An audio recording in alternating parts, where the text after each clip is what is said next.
What's going on, Tiger fans? So we're fresh off of an opening day victory. We just got back from the game, hence why my hair is all messed up because I've had it in a beanie. Because opening day today it was snow, it was sunny, it was snow, it was sunny, and it was windy, and it was snow, and then cloudy. So it was all the seasons in one.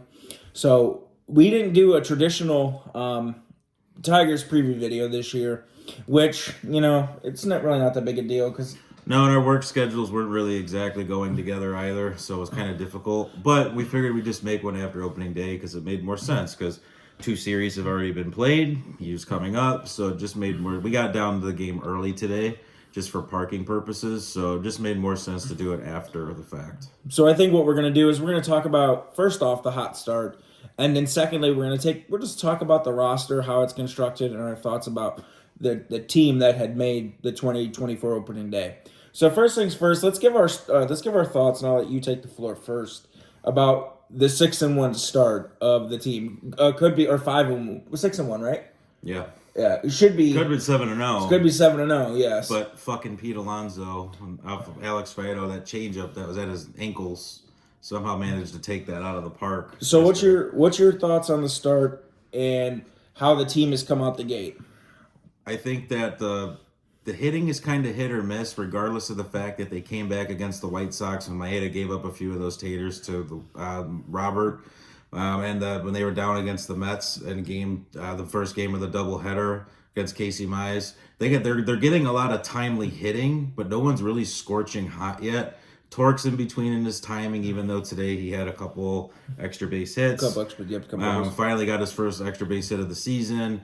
Riley Green still he got a hit today, but he's still those guys are a little bit behind on their timing still. He's got 2 homers, though. I know, yeah. But as the timing, they're still kind of getting it down a little bit. Could be because of the weather change, too, coming from Florida back and playing in the cold weather. Yep. Probably doesn't help. Parker Meadows definitely hasn't really brought too much from what he was doing in spring, but, the glove is valuable, and I do think there is power and ability in that bat. Maybe not to hit for a decent average. I wouldn't say like a 300 hitter. You might be at 250, 260. Yeah, and if he can, he gives you that with good Gold Glove defense, nothing wrong with that. Colt Keith, obviously a slow start to his career. I wasn't expecting the guy to come out and be like Mike Trout right away, like a lot of these people want these prospects to be when they're right out of the gate. But he's been very, very solid at second base.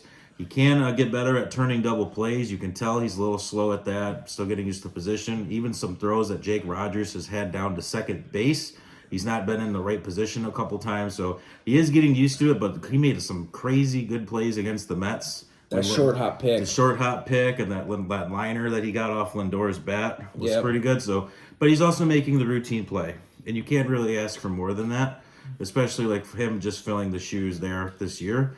But he did have a big hit against the Mets in that first doubleheader game, split left center field and put the Tigers ahead.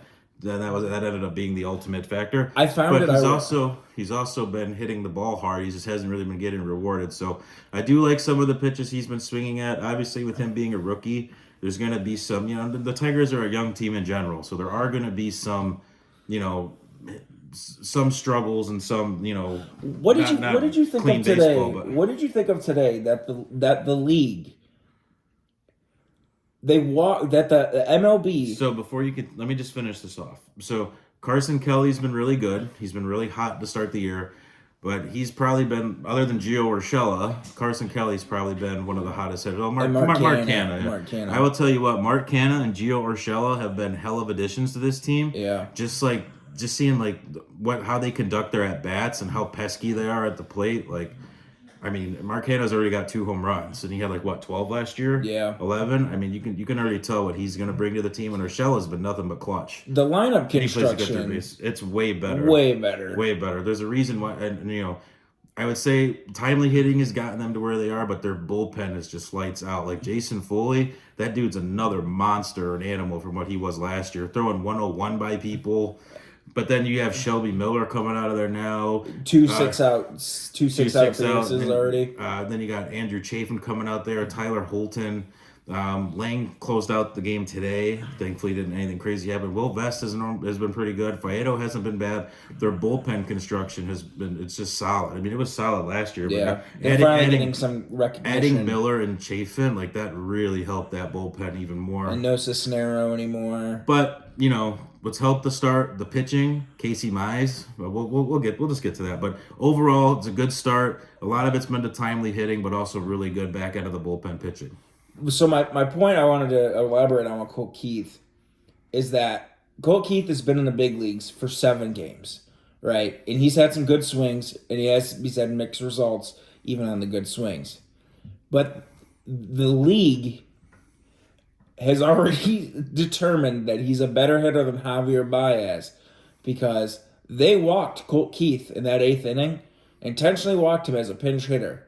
A guy that's got less than 20 plate appearances in the MLB to face Javier Baez. And that's today's game. Today's game, opening day. Yeah. Isn't that insane? That's how little that the MLB thinks of Javier Baez. That they're going to take a guy that is a multiple-time All-Star, an MVP top 10 finisher, and he slipped so far in the league that Colt Keith, a guy that doesn't even have 20 at-bats, now got fucking walked. Yeah, it's sad. I mean, when Javi got announced there were a lot of boo birds. So you didn't boo though. Yes, I did. That dude's a fucking clown. He signed. They had this thing. They were like signing the camera like they did the last year or so. Yeah. And he's just like, now it's worth less. So I think looking at the roster, the 6-1 start. The differences between this year's team and even the team that had a couple of good months to end the season and was well over 500 for the last 60 games of last year. The differences in this team from last year to this year are just blaringly different because you now have veteran bats like Canna and Urshela who can go out there in later innings of the game, and you're not holding your breath as much as you were because are they going to get it done every single time? No. But like Canna, that pitch he got running up on, that was a questionable strike call. That was a great at bat. That was like a 7-8 pitch at bat. And Urshela, he started that at bat where he hit the go-ahead double, 0-2. And he still hit a double off of it. You got guys that are capable of making contact. You got guys that are capable of making pitchers work. You got guys that are out there capable of making pitchers work so much that they're going to get a pitch to hit, and they hit it. I mean, Mark Canna's got 2 home runs in 3 games, and this is a guy that only hit 12 home runs all of last year, and he's already showing power. And just having those 2 guys in the lineup, whether like Urshela's defensive versatility, I mean, he has made some outstanding plays at third.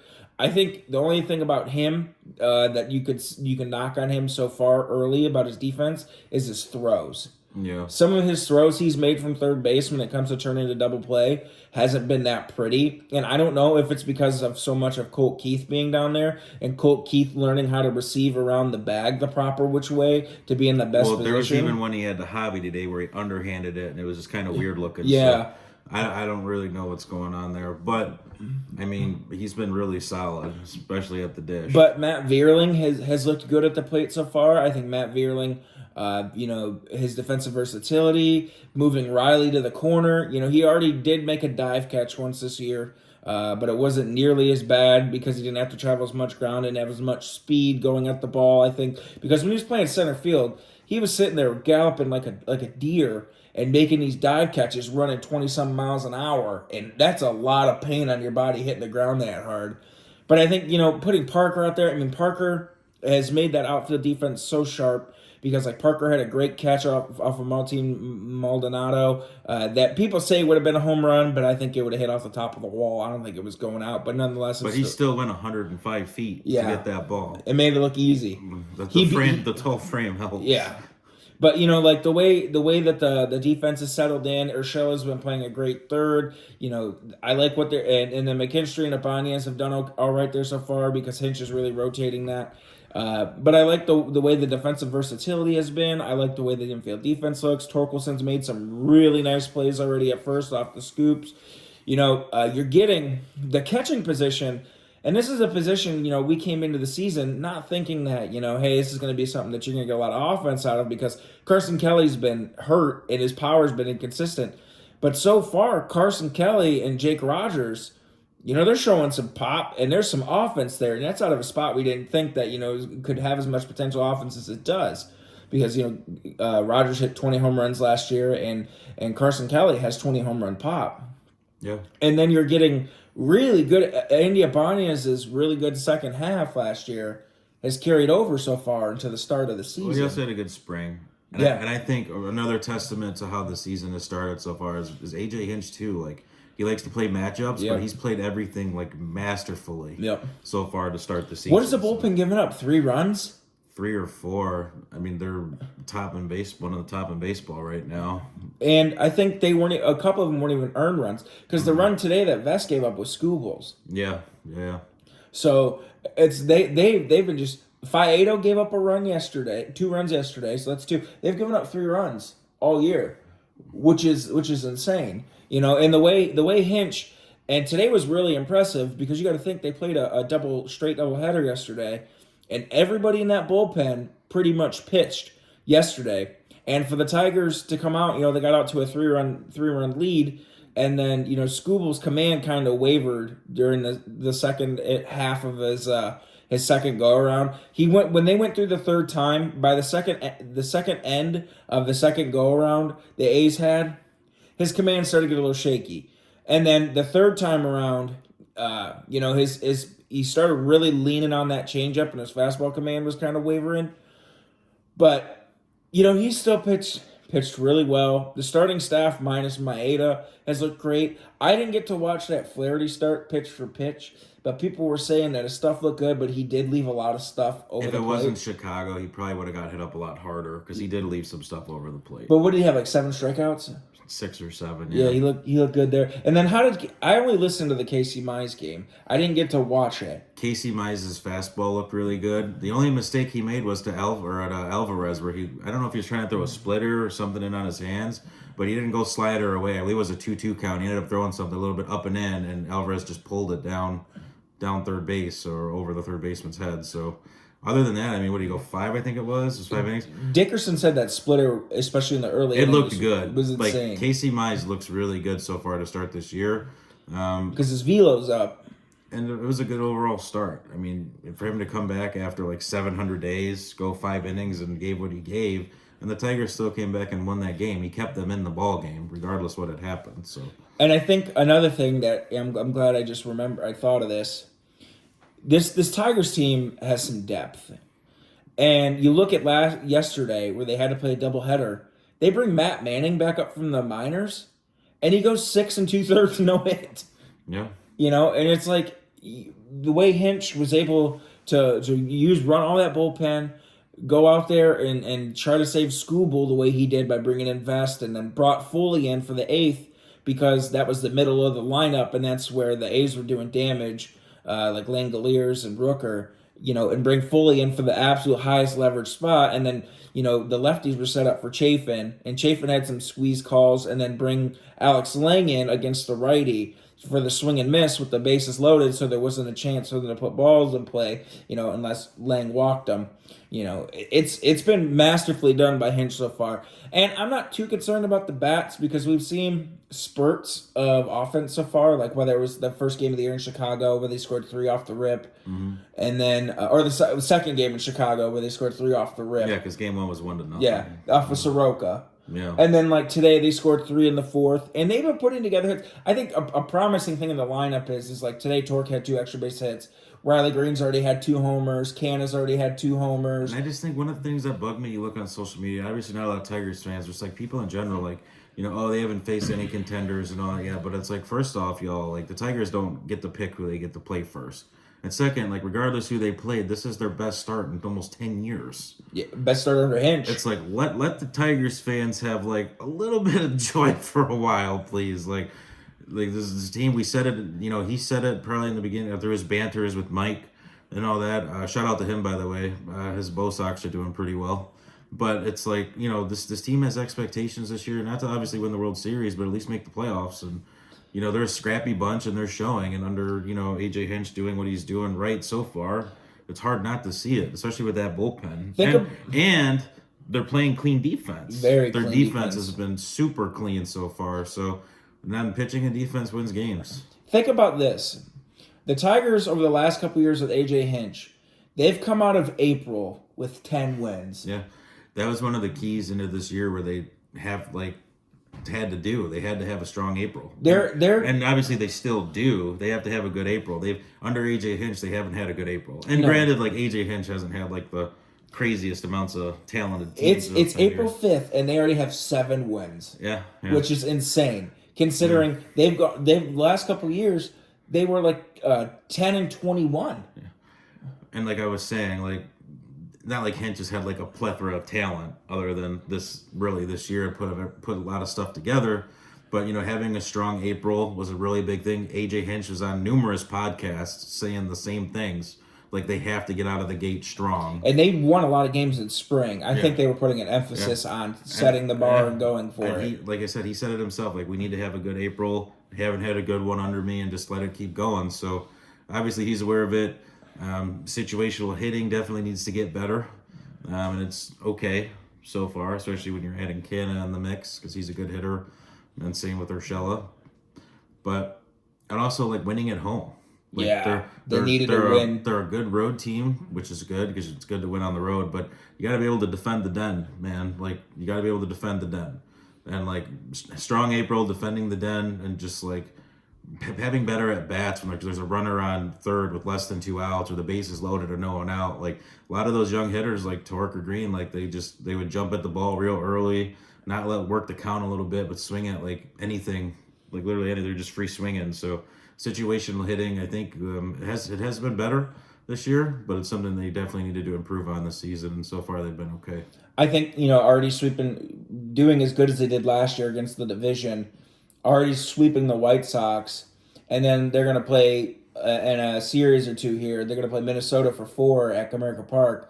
Say they take 3 or 4 from that, and then you start, your first... What would that be? 7 games with 6 wins against divisional opponents, and then you have the majority. Say they take 2 or 3 from the A's, and then you got 6 wins already. That would be at home. That would be a good start. Also, too, during that Minnesota series, Texas comes in after for 4, so that's really going to test this team. Also, we're going for Pittsburgh after Oakland. 2 games. Pittsburgh's been playing very well. Yeah. So it'll kind of test them a little bit as well there. They got some good pitching on that team. Yeah. And obviously Texas is Texas. So we'll see how they play against them. And hopefully they can take the series there. So let's look at the roster and talk outlook for 24. So right now, with the season starting, good start. Looking at the roster, what do you think? What would your opinion be for offensive outlook? Compared power-wise last year, how does the lineup at the end of 162, you think, look offensively, and maybe, with certain guys not being there now that may be there at the end of the year? What do you feel 23 versus 24, the overall offensive outlook? I just think they're going to be a more patient team when it comes to their at-bats, taking more pitches. I think Mark Canha is going to help that. When he was going through spring, we're seeing some of Mark Canha's swings and some of the takes he was taking. And they even said he's a quiet dude. So I'm just this guy's supposed to be your veteran leader, but he's not really saying anything. It wasn't really not that my opinion matters, I guess, on that, but I wasn't really too impressed. He had a terrible spring. Yeah, so I was just I don't know how this guy's supposed to be the dude, but when you see it in the season, because obviously start fresh in the regular season, it was a whole different person. So I think there's a lot more patience on this team, and then I think they're going to be willing to do some small ball stuff need be. So I think just the outlook's going to be different. The power's still going to be there because you're going to have a full season of Kerry Carpenter. That guy can obviously hit 25 to 30 easily. Riley can hit over 20. Torque, could easily hit over 30 when he eventually gets going a little bit more. So the power, I think they're going to end up with a little bit more than last year. I think go position by position, Jake can hit 15 to 20. Right. I think Carson's a 10 to 15 guy, pending at bats. Torque, I think, is 25 to 32. Mm-hmm. Colt Keith, I think, is 12 to 15. Yeah. Javier Baez is 0 to 3. depending on who plays shortstop. More like 0-1 right now. Looking at third, like you got the combination. McKinstry's good for probably 5 or 6. Gio could probably hit 10. Hopefully, and then Ibanez I think could hit 10 or 12 depending on playing time. I think Vierling is another 10, 15 home run guy. Parker Meadows I think could hit 15 home runs this year. Kerry Carpenter I think could hit 30 home runs this year, and I think Riley Green's 20 to 25. So you look at that offense, and that's a good offense because last year they hit over 150 home runs versus the year before where they barely hit over 100. I think they had like 110. So they increased the power up by almost 40 home runs, and I think they could go closer to 180. I think it's going to be way more this year. So, and they've already showed like a lot better discipline at the plate. Like, like I said, their times, like, the middle of the order is Torkelson and Green's timing just seems a little bit off. I think come June, when it warms up, these guys have way more plate appearances. I'd be willing to, and then because they're going to slump off a little bit. Yeah. Like they're not going to play at a 6-1 pace, all year. They're not that kind of squad. I think once June comes around, we got 70-some games into the season. Water kind of found its level. I bet you I'd be willing to bet this Tigers team plays at about a 5 over 500 clip for the majority of the year. Because I think what's going to happen is they're going to ride this out. Say they get off to like a 10-2 start. I think eventually they'll be at like a team that say through 50 games. It wouldn't surprise me if they were almost just barely over 500. So what would they have? They would have 30 wins and 25 losses. Be somewhere right around there. So that's way more than 50. I can't fucking do basic math right now. But anyways, I think they could play at a 5 or 500 pace clip for right now. Because you look at it, if the Tigers were to get 10 games over 500 and they played 500 ball after that, that's perfectly fine. They could easily win the division at a 10 games over 500 clip because what did the Twins have last year? 87 wins, 88 wins. Mm-hmm. If you're 500 at 81 and 81, if you're 10 over 500, that's 91 wins.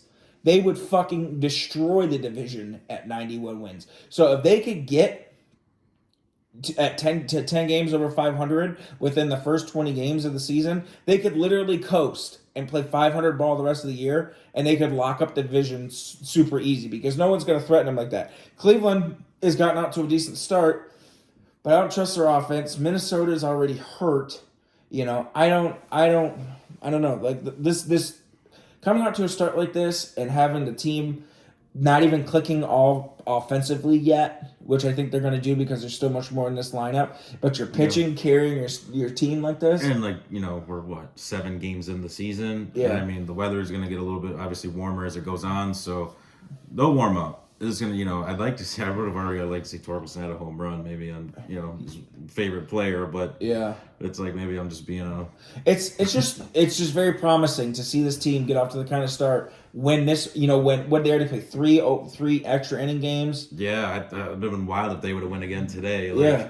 I just to win all these close games. I would especially like to see a little bit more home run power in the couple first months for him because last year he only hit 4 home runs in the first 2 months. Yeah, and then he destroyed in the second half. Yeah, and that's like you think like Torkelson could have really hit almost 40 if he had a stronger month or two in the beginning when it came to home runs. But I mean, realistically, just get on base. So I think one thing we got to talk about before we end this video is 2 more things. Hang on. Jason Benetti so far, great, fantastic piece to the Valley Sports Detroit broadcast team. Detroit gave him a hell of a welcome today. You can tell he was even around like tailgating parties, I guess, today, trying to, be around Detroiters and understand how the culture is here on opening day. He even had like the play ball thing today before the game started, and the ovation was good. Love that guy. He's a really good, him and Simo Joe well. I like that. And also, actually 2 more things. Valley Sports Detroit, for spring training, 6 games broadcasted out of 30. That's pathetic. To me, that's pathetic because there's no coverage in spring at all when it came to the Tigers this year. And it literally pissed me off because it was either 6 games you can see visually, and that spring breakout game, it looked like a bunch of 3-year-olds were manning the cameras. Because you could barely see any. You couldn't see any of the outfield plays at all. other than when Jace Jung was cranking homers to right field 2 times. And, it's like they were just going from spot camera to Well, spot get on to your camera. last part that affects the breakout game doesn't affect the I'm sorry, 2024 season. I'm just sharing my frustrations from spring training because I just thought it was really shoddy on their end and on the coverage. I thought the coverage could have been a little bit better around the team, maybe more televised games, but there were some that weren't even on the radio, so it was just kind of shitty to me. I don't know. And also the scoreboard today, the second biggest scoreboard in the MLB, that shit was glitchy as hell, and it would look nice, but it wasn't playing nice today. It looked like shit. It's like they had to keep resetting it They every had to 3 keep seconds. resetting. I mean, the weather, obviously snowing, so maybe that could have affected it, but neither here nor there. That's just a couple of rants. So, to end this video, last segment, let's talk about things that haven't showed their face yet, but that could definitely screw this Tigers team over. That are underlying things that haven't showed yet, but could happen. And because remember, the Pirates got out to a great start last year, and they finished well under 500. So now, looking at this Tigers team, what's the cracks in the armor for you? Whether or not Torkelson's can have the year he did last year with the power, Riley Green, whether he's finally going to play 140 games in his career, Kerry Carpenter, we're going to get a full season of him. But, are they going to have patient at-bats through the season, too, and actually hit good in big situations? Like I had mentioned before last year, like situational hitting, they were terrible. They're one of the worst teams in baseball when it came to runners with less than an out on third or, like, just the bases loaded. They got to become a better team. Oh, yeah, I forgot about the bases loaded. They got to become, when there's scoring opportunities there, they have to become a better team. Like, when you and I went to that White Sox game, like, and Scope hit Torkelson to third, and Haas had that fly ball. Yeah. That team, they didn't play like any small ball last year, like at all. So I think the situational hitting, if that doesn't get any better this year, that could play a big role into the record. But also, too, like every team, injuries. Is what are you going to get still out of Casey Mize for a full season? Is Tarek Skubal finally going to give you 140 plus? You know what I mean? Like, is Jack Flaherty going to be any good, for the rest of the year? So there's a lot of ifs on that end, too.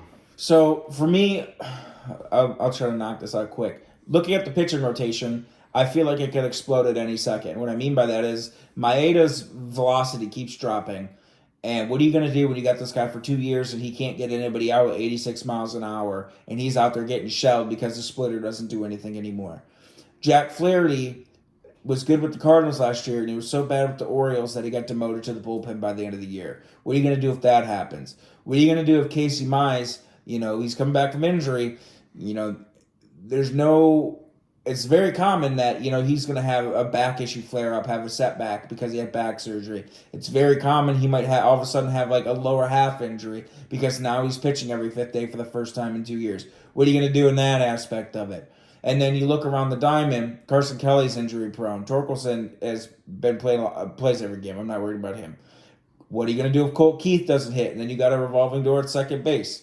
Because you got to do something there, and you can't hide Colt Keith, the guy that you just signed for 6 years, $28 million. You got to do something. What are you going to do about Baez? This guy already is off to a horrible fucking start, and looks just as lost last year for all these supposed changes. He looks just as lost as he did last year. He's had a couple of nice RBI knocks. He seems to, like today he was 0 for 4, but he put the ball in play every single time. And, he does seem to have a knock for getting 2 out RBIs for some weird reason. He, bears down and focuses. I'm not really worried about third base because they have enough third basemen on the roster to do something for barring injury. You got to hope Riley Green stays healthy. What are you going to do if Parker Meadows doesn't hit? Are you going to just let him play every single day because of how good the defense is, even if he's hitting 150? The defense might be elite enough that you have to just deal with it. So I think there's what are you going to do if there's an injury in the bullpen? I don't know. I think there's a lot of potential chinks in the armor, and there's a lot of underlying things that could really screw this Tigers team over, especially coming up to such a hot start. But I think I'm just gonna not try to think about that and lean towards the optimistic side. Yeah. But there is a lot of things on this Tigers team that could go wrong real quick that could fuck them. Yeah, just a lot of the young hitters. Are they gonna put up, or is, who's gonna get hurt or not? So I mean, but I will say, compared to what it was like after 21, after they won like 70 plus games, That 21 team was a very fluky team, it though. was. But my point is, like we said last year, we made our end video. The vibe just feels different. Like you can Yeah. actually still see young core, regardless what happens this year. These young players still need to get at bats to Yep. develop. So if we have Scott Harris has already said too, and like everyone knows, like it's a young team, it's an upcoming team. There's going to be frustration. Not everything's going to go perfect because these guys are still learning the game. So Okay, over under June. Who do we see first, Justin Henry Malloy or Akil Baddoo? Justin Henry Malloy. You think Akil Baddoo's here before June? I mean, I think if he gets the call, it could just be because of experience. I don't really know how high they are. Like I think what Akil Baddoo is most. I think screwed by- if they're gonna go by defense, if they want defense, they're gonna go with Badu over Malloy. I think what he's most screwed by is the fact that the Tigers have so many left-handed hitting outfielders Yeah. that I mean, I don't want Badu in Detroit, period. But I'd like to see Malloy get a shot at some point. Badu's had his at time. He's had his at bats. You had another righty outfielder, and everyone said like Kerry Carpenter was a shitty outfielder when he came. Like, work with Malloy. Let him do like he can't. If Kerry Carpenter, he's like at least an average outfielder now. Like, he can't be any worse than freaking Akil Badu had some plays out there last year that were really lazy, but I think that's the thing we should end on this because this is getting kind of long. First year without Miguel Cabrera. I don't think a lot of people want to talk about this because it's the elephant in the room, but you and I talked about this a lot the last couple of years, and I said he was holding this team back a lot because they had to roster him. What a fucking difference. yeah. And today completely shows it because Mark Canha was your DH. You didn't have to play him in the outfield. But you can also like do what he's doing and like rotate Yes. and like substitute stuff out and like play to the situation. And almost so. everyone he's putting in that DH role is a competent hitter.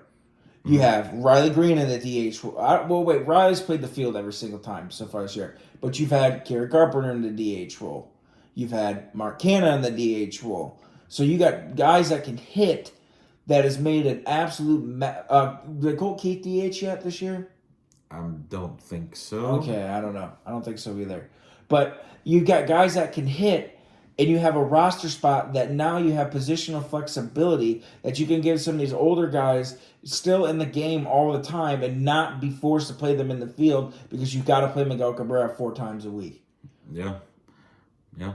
So I think not a lot of people are talking about this, but not having Miguel Cabrera has absolutely helped this team massive, and I think that is a good part of their 6-1 start. Because you got to think too. You look at this lineup from top to bottom. Realistically, you have one hitter that is an easy out right now. That's not giving you good at bats, and that's Javier Baez. Everyone else, Riley Green, he's got the same amount of walks as he does strikeouts.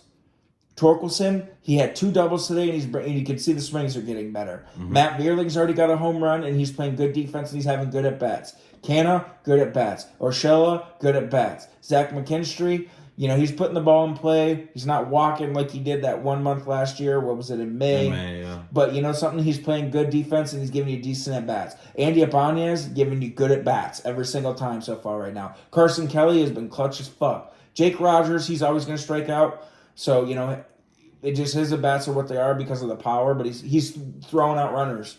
So it's like you look at this team 1 through 9, and the quality of bats, you literally have one spot right now. One spot that's a dead out, and that's Javier Baez. And I think that's impressive as fuck from a team that's as young as they are. You got new hitters on this team where you got Parker Meadows playing his first full season from day 1 in the big leagues. Colt Keith making his debut in the big leagues from day 1 on opening day. You add these new vets in. It's impressive what Harris did in a couple of years, and to see how this team gels. So yeah, I agree. You got anything else to add that you want to talk about real quick, or are you good? No, not really. I'm just nice to get off to a good start this year and actually have something to be excited about for once. What's your win total that you think they're going to finish with this year? 100.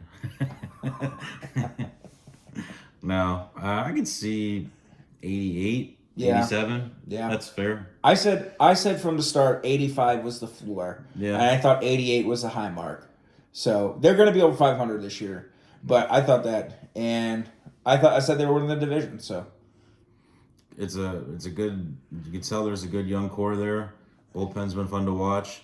Offense still needs, offense will get going hopefully soon. It was nice to see them break out a little bit today, but they've been getting a lot of timely hits. That's what helping them win games. Ultimately, the W is all that matters. But hopefully, they're a little bit more consistent as the month goes on. All right, guys. Well, thank you for watching this first, I guess, This Week in Tigers baseball / season preview / talking about opening day of the season thus far. It's kind of all over the place, but, so we wanted to at least come on here and shoot the shit about the Tigers and give our thoughts, what we thought so far. Have a good one, guys. Appreciate you watching.